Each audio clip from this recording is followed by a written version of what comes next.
big week on the Mesa. Football on Friday night, again, this time at home against the Lobos of New Mexico. Women's soccer hosting the Mountain West Soccer Championship Tournament. And if that's not enough, well, we got basketball firing up. Steve Perez, Louis Weiner, Aztecs All In. So much to fit into this 5-pound sack. We're getting right to it.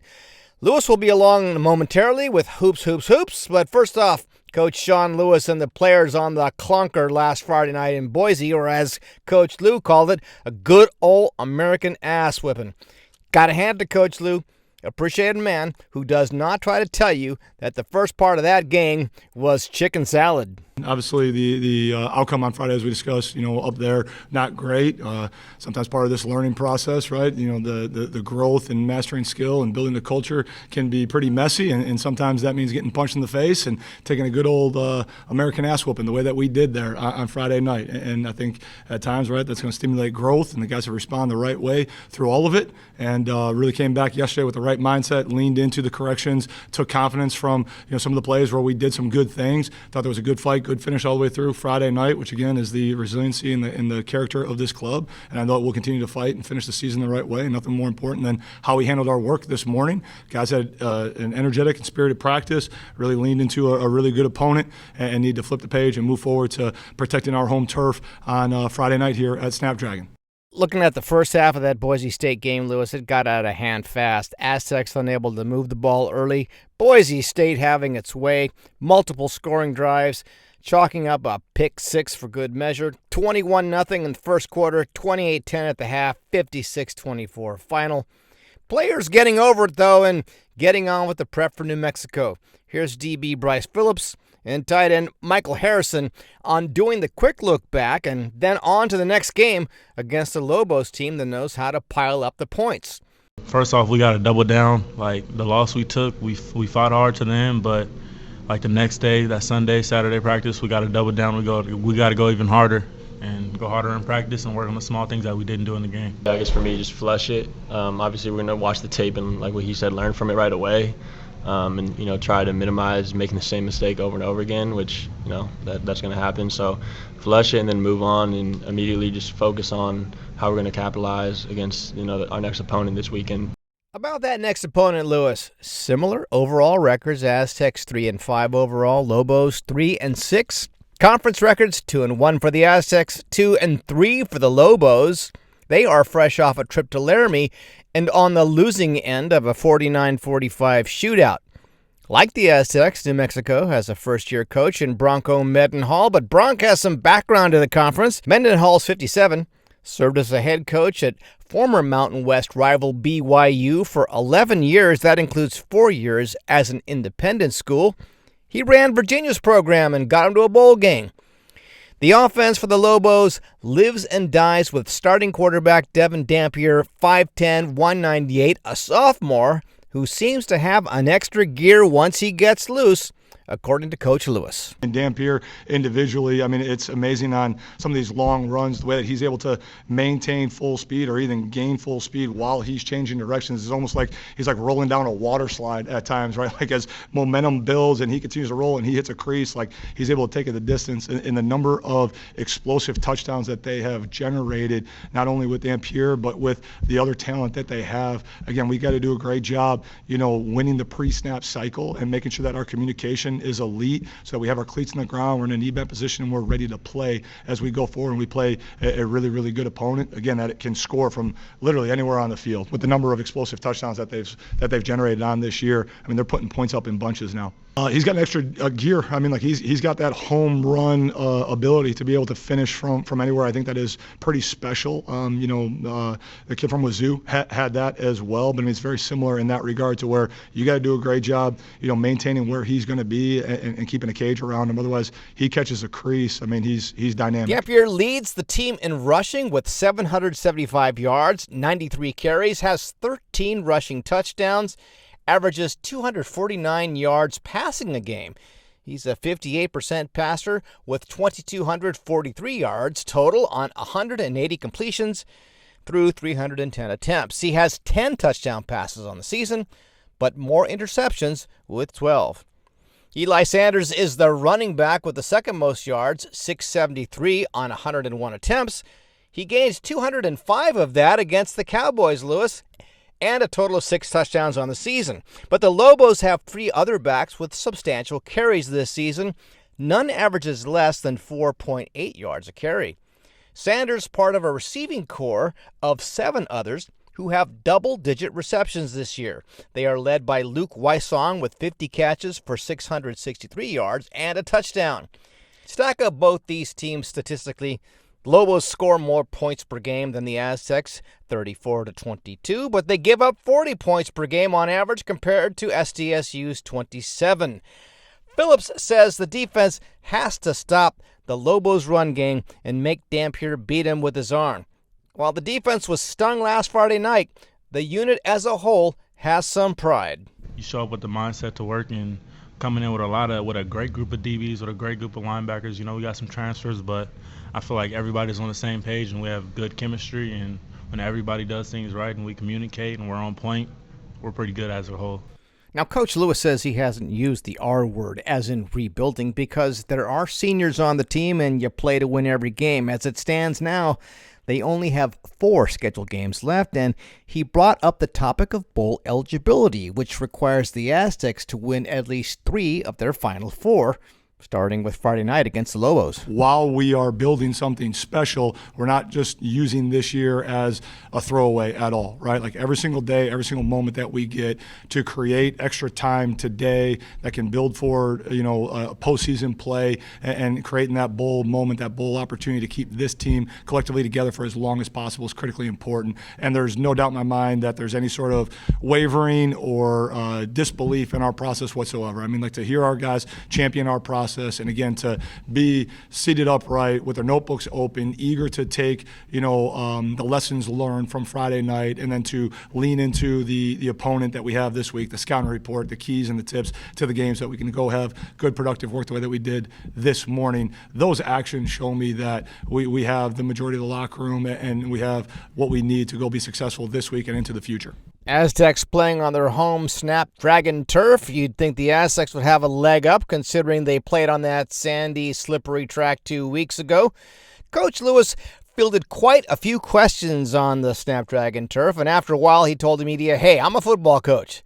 The crew in charge says it's going to be ready, and I can't do anything to make the grass grow any faster. And besides that, no one from the grounds crew is calling any plays for me, so hey." Questions about the number of hits quarterback Danny O'Neil is taking. Coach Lewis insists it's not out of the ordinary, and O'Neil is a resilient young man. But no big secret, injuries and departures have left the offensive line a little thin on the front, but everyone on offense is playing a part in making sure O'Neil has the time to throw and stays upright. You'd like to think against the Lobos they'd be able to do a better job than they did against Boise. But keeping O'Neil in the game until the bitter end against Boise is part of the team's identity of battling on every down as long as there is still time left on the clock, according to Lewis. That cost-benefit will one time be weighed as the season continues, but for now, expect to see O'Neil on the field unless he is knocked out entirely. One intangible advantage for the Aztecs is the reversed roles. They were going on short rest to face a team on their home blue stuff in Boise. This week, it's the Lobos on the short week on the road. Coach Lewis says he learned a bit from the experience that his team went through last week that may be applied in future seasons, but he's keeping those cards close to his vest. All in all, Lewis, an interesting matchup of 2 programs with new coaches. Offense should be able to score, but can the defense contain the Lobos, led by their dynamic quarterback? Odds makers say it's anything at this point, from Aztecs by 3 to pick 'em. The tone of the post-game soundbites will tell the tale, right, Lewis? How about men's basketball, though? They're firing up, right, Lewis? Steve, the men's basketball team, fresh off last year's Sweet 16 loss to UConn, is back on the Viejas court Wednesday night for the first game that counts this season against UC San Diego. You recall it took a last-second shot from Jaden Ledee for the Aztecs to escape with a win at UC San Diego last year. Fans know very little about this year's team, except that it beat UCLA in a closed-door scrimmage by 22 points in a game that B.J. Davis scored 29 points on 8 of 9 shooting, and last week's exhibition game at Viejas, an easy 80-39 win over Cal State San Marcos, in which the Aztecs shot 48% from the field. Gone are many familiar names, including Lamont Butler, Darian Trammell, Micah Parrish, and Elijah Saunders. But newcomers include Nick Boyd and Wayne McKinney. Meeting the media this week, Aztec coach Brian Dutcher was asked if this is the biggest rebuild since he took over for Steve Fisher 7 years ago. Yeah, a lot of new pieces. Obviously, we could have had pieces back that played minutes for us last year and they're not here, whether it was Lamont Butler or Micah Parrish, Elijah Saunders. Those are all guys that started last year that had eligibility left with us. But I think in the new world we're dealing with, sometimes they leave and find different opportunities in other programs. And I don't harbor any ill will against any of them. They were great for us while they were here. Now we've added new pieces that wanted to be with us. And so now we have to see how these new pieces all fit together. And like I said, you take comfort as a coach when you have returning pieces and you kind of know what you're going to get out of those pieces as the year starts. We're going to be on a learning mission together. I'm going to learn about them. They're going to learn about what it takes to win here. And hopefully we can learn lessons as we win. Sometimes that doesn't happen. Sometimes you take an L or 2 L's as you learn how to win together. And so ideally I'd like to learn lessons and win, but whatever route it's going to be, we're going to get better. That's what we always do here. We find a way to get better and fit all these pieces together as the season goes on.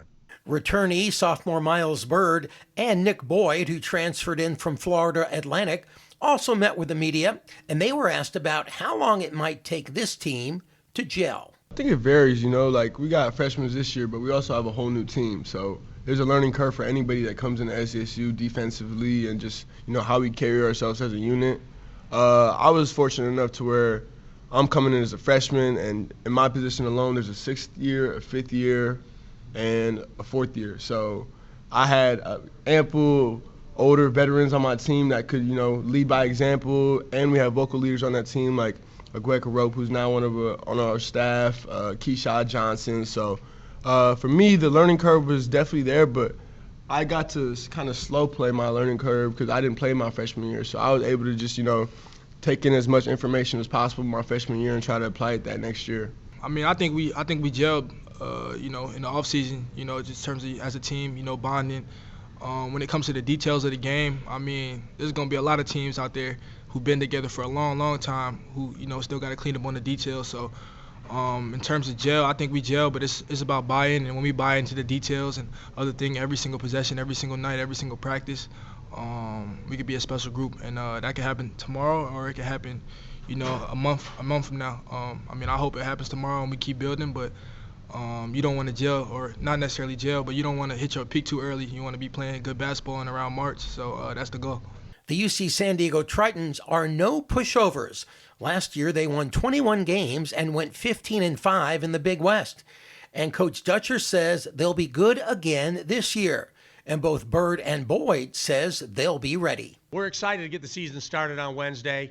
It's kind of fun to turn on the TV today and see college basketball started. And we've got a really good first opponent. UCSD obviously had a 14-point lead on us with 9 minutes to go last year at their place. We had to have a Jaden Ledee tip-in at the buzzer to win. So we know how hard this game is going to be. They return really good guard play with Gray, Tate Jones, Magai. So they've got experienced guards that have played a lot of minutes together. A lot like us, they've added a lot of pieces too. 2 transfer bigs. Chris Howell obviously transferred from St. Mary's, Rosslyn. So they've got new pieces that they're adding with experienced pieces. And so I'm sure both head coaches are going to be excited to see what kind of teams they have at the start of the season as we tip off Wednesday night in Viejas. I think just the environment last year, playing at UCSD, a lot smaller of a gym than Viejas, and they packed it out. And, it was loud, great energy. I actually don't think I played that game last year. I think I was on the side. But you know what it is with those crosstown rivalry games. Everyone's going to come trying to prove something. So I think all of us are pretty excited for it, especially being the first game of the year. Just listening to Coach AG, it's just about respect. Like Miles said, a lot of new guys on both sides for the teams, but at the end of the day, we all play basketball, we all love the game, and we all showing up to win. So it's just about respect. Always respect the opponent. I actually watched the game last night, and they got a really, really good team. I know it's not the same team, but just the offense they run, they're really dangerous offensively. So just keying in on those details and staying locked in and just having a lot of respect for the opponent. Traditionally, Coach Dutcher doesn't play a lot of freshmen, but that could change this year, especially with 7-footer Magoon Guath set to start against the Tritons, as well as talented newcomers Pharaoh Compton, Taj DeGorville, and Thakbor Majak. Yeah, we haven't played freshmen the last couple of years a whole lot. But in the past, obviously, we've started guys like Nate Mensah for 4 years, started Matt Mitchell for 4 years. So Jeremy Hemsley, we've had freshmen come in and start right away. So I've got a good group of freshmen, whether it's Magoon as a redshirt freshman or Taj DeGorville, Pharaoh Compton. These are really good freshmen. So whether they start or not, I think Magoon will obviously start in the opener. I have freshmen that maybe will have a chance to play their way into that lineup, depending on how we perform. So, Steve, it's the Aztecs opening the season against UC San Diego Wednesday night at Viejas Arena. Tip-off is at 7 p.m. One final soccer note, Aztecs women hosting the Mountain West Soccer Championship this week on the Mesa. They won their first round game against UNLV 3-1. Next up for the number 4 seed, the number 1 seed, Boise State, Wednesday on the deck at 7 p.m. on the Mountain West Network. And that will do it for this edition of Aztecs All In. Please follow or subscribe wherever you listen to your favorite podcasts. Please follow us on the X, Aztecs_all_in. You can also drop us a line at aztecsallin@gmail.com. So until next time, for Steve Perez, I'm Louis Weiner. So long.